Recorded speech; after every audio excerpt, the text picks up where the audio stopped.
Whenever you guys think of reusable water cups, mugs, thermoses, hydro flasks, whatever you want to call them, hydro flask is name brand. I always think of hydro flask. I always think of, Yeti, stuff like that. Stanley, Stanley cups, Stanley mugs, whatever you want to call them, are always like the last thing on my mind because every time I think of Stanley's, I think of camping or I think of the working man where they go and they get in their work truck every day and they get ready for work. I don't think about some Zoomer running around because they want some pink one. So, anyways, we're going to talk about Stanley Cups today, not the hockey cups, the hockey trophy, whatever you want to call it. And we're going to take a look at an article from USA Today and see why these mugs, cups, tumblers, whatever you want to call them, took off. Anyways, let's get into it. Stanley Cups have people flooding stores and buying out shops. What made them so popular? I was wondering the same thing because I didn't even know Stanley Cups were even popular until about 3 weeks ago, 4 weeks ago, when a buddy of mine said he bought his daughter one. So he kept talking about the Stanley Cup, and I was thinking NHL. Anyways, let's get into it. And on top of that, we're in the middle of the NHL season, so that was the other. And he was a Predators fan, so I didn't understand where he was getting at with the Stanley Cup. With the rash of people shoving their way into Target stores across the nation this week, you'd assume at first glance the crowd was battling over a big-ticket electronic or Black Friday deal of the century. Instead, the throngs of shoppers are among the ones are looking for one thing: drink tumblers. You would think they were fighting over Pokemon cards because this is how Pokemon cards were like 2-3 years ago. Now you can actually find them. When Stanley dropped a limited edition color of their massively popular cups and partnered with Target on New Year's Eve, stores across the nation began selling out instantly. In fact, the thirst for the coveted reusable water bottles is so high, listing on eBay have the original $45 tumblers selling at upwards of $100 to $200. Let me tell you, when I started diving into this, probably like 2 days ago when they came out on the 3rd, they were selling for $600. So the $100 to $200 isn't as crazy. Supposedly there's a red one that is highly sought after. I don't get it. Let's continue on. Let's go. With hundreds of thousands of searches online and rapidly expanding profit margins, a centuries-old Stanley Company has seen a massive resurgence in popularity and found foothold amongst new demographics. I would say so because you got the Target moms looking for you now. What is it about this reusable drinkware that has everyone going wild? Here's what we know. All right, tell me, USA Today, what do you know? Because I'm still trying to figure it out. What are Stanley Cups? Like I said, every time I see Stanley Cups, I always think of like the working man or somebody going out camping. I don't think of Zoomers. Stanley Cups or Stanleys are a brand of reusable water bottles that come in a variety of colors, designs, and sizes. With the brand carrying traditional water bottles. The most popular version, the Quencher H2.0 line, a drink tumbler that comes with a straw and a handle, 14 ounces through 64-ounce version. Yeah, like these are crazy. I've seen the 64-ounce ones, and let me tell you, we're going to continue through this article, but I don't think they state as to why. A buddy of mine pointed out they could potentially be extremely popular. The Stanley brand has been around for over 100 years, but historically focused on the working class, outdoorsy types, and customers. They have largely advertised their product as being for people who love camping, hiking, or who work manual jobs such as construction workers. The working man. Traditionally marketed towards men with an iconic green color. That went on iconic green tumbler. So like usually I see it in like a green color. They usually have a handle. They usually have a top and usually carry coffee. Seeing an influx of nurses, social media influencers, and now teenagers interested in purchasing this product. Like I said, there's like tons of Zoomers out there.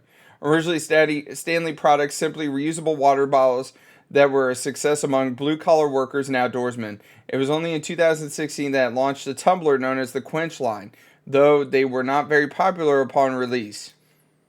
They're very popular now. Thank God they stuck with it. You know, it only took, 7 years?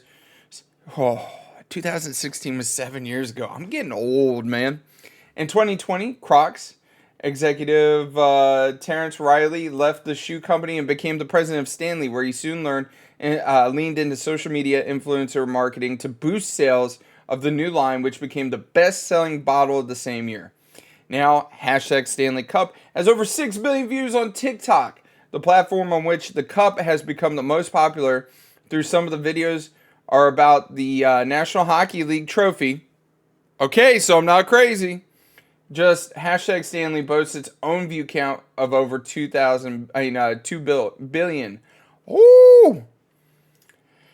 Thousands of videos on TikTok feature excited teenagers and young people showing off their massive collections, crying when unboxing a gifted tumbler, or throngs of people rushing to stores for limited edition colors. Like I said, it's crazy to see people fighting over these mugs in Target. And all it is, it's pink and it says Stanley X Starbucks. That's all it is. It's just a regular Stanley mug. Cup, whatever you want to call it. Stanley's company-wide revenue spiked after the tumbler became a social media fad, jumping from 74 million in 2019 to 750 million in 2023, according to CNBC. It makes me wonder, like, with that kind of like a fad, if Stanley's a publicly traded company, and if so, how much money have they made? Like, how much has their stock gone up?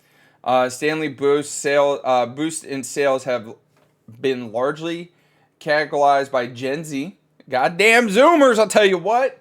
An online social media influencer, Jenna, I have no idea, an associated professor of marketing at Loyola University Chicago, told USA Today. Stanley said the potential value in this type of brand recognition when it began gaining traction a few years ago and decided to move with the trend and shift its marketing strategy. I mean, it's smart. You got to chase where the people are and the trends. But yeah, it's just insane. It created tumblers and new limited edition colors, creating both scarcity and novelty.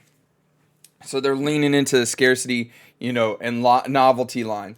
It partnered with influencers and leveraged exciting online chatter. She said it moved the product from something useful to something aspirational. But all of this was done without compromising the quality of the product, which is good. Because Stanley, I will admit, Stanley is a really high quality product. Stanley, like other tapped into another power of social media. Consumer marketing. Its only influence was suggested product online, but normal people who buy them love them, which they do. Like, I think my dad had like 2 or 3 of them when I was younger. That's what he always He always kept his water during the week in it, or his coffee in it during the week, and then on the weekends he would put his whiskey in there while he worked outside. Trust me, I found out the hard way. You may have seen recently the instance in which a young woman's car caught on fire, and the only thing remaining was the Stanley Cup intact with ice still inside. That is why it took off. I'll tell you what, because I actually saw that video months and months and months ago. I think it was like in November, and I was like, that's a dependable mug. The brand was tagged over and over again in the video, finally responding by buying the woman a new car. It's like the dude that was like Ocean Spray with his cranberry juice. Social media marketing like this can't be planned. It has to be community oriented, letting consumers take ownership in the brand's story, which I 100% agree. It's kind of difficult to really tap into like the home roots and growing like that. And most companies are like, hold up, wait a minute, what do we do from here? Because most of them don't know what to do when something like this happens. You got to capitalize on it when you can. Stanley effectively reached a new demographic and created new offerings for them, creating a reciprocal relationship between it and newer fan base of women and girls. For example, simple videos of teenage girls showing off their Stanley collections. There are dozens of others at her school pinning after the same cup. This can do more of a brand than simply paying for influencers and banner advertisements. Let me tell you, these banner advertisements are annoying as hell, especially when I'm trying to like go over a topic and it's like flash, flash, flash. It's like, get the hell out of here. That type of marketing of pure influence in face-to-face settings is still some of the ultimate marketing. Consumers are walking billboards for brands, which 100% they are. 100% they are. That's why you see a lot of brands rocking like hoodies and t-shirts and stuff like that, because guess what? I love Slipknot. I'm rocking the shirt. So the one thing they didn't mention that a buddy of mine mentioned, thank you, Adam, that is when it comes to these Stanley mugs or tumblers, whatever you want to call them, the real popular ones, not only do they have the handle, they got the little, the straw on the top, but at the bottom, you can set them in your cup holder in the car. Think about that. I can't do that with my Hydro Flask. I can't do that with a Yeti or what have you, unless I buy like a specific thing, screw it in there, and it allows me to pull it in and out. But he said that yesterday, and I was like, damn, that son bitch got a really good point. And that is like, it's actually a very ergonomical, and like you could set in your cup holder, so on and so forth. I was like, damn, that's a good point. But anyways, you guys, let me know down below, like, what is going on with the Stanley craze? Are you guys jumping in on the Stanley craze, or do you think it's just overrated and it's going to blow over in a couple months? Anyways, you guys, y'all take it easy. Have a wonderful day. Don't forget, mash that like button, subscribe, or go check out some of my other videos because it really does help out the channel a lot. We're on our way to 7,000 subscribers. We're at like 6,400, something like that. I just want to thank each and every one of you for coming, checking out the video, and just helping me out along this journey. Y'all take it easy. Have a wonderful day, and I'll catch you later. Bye!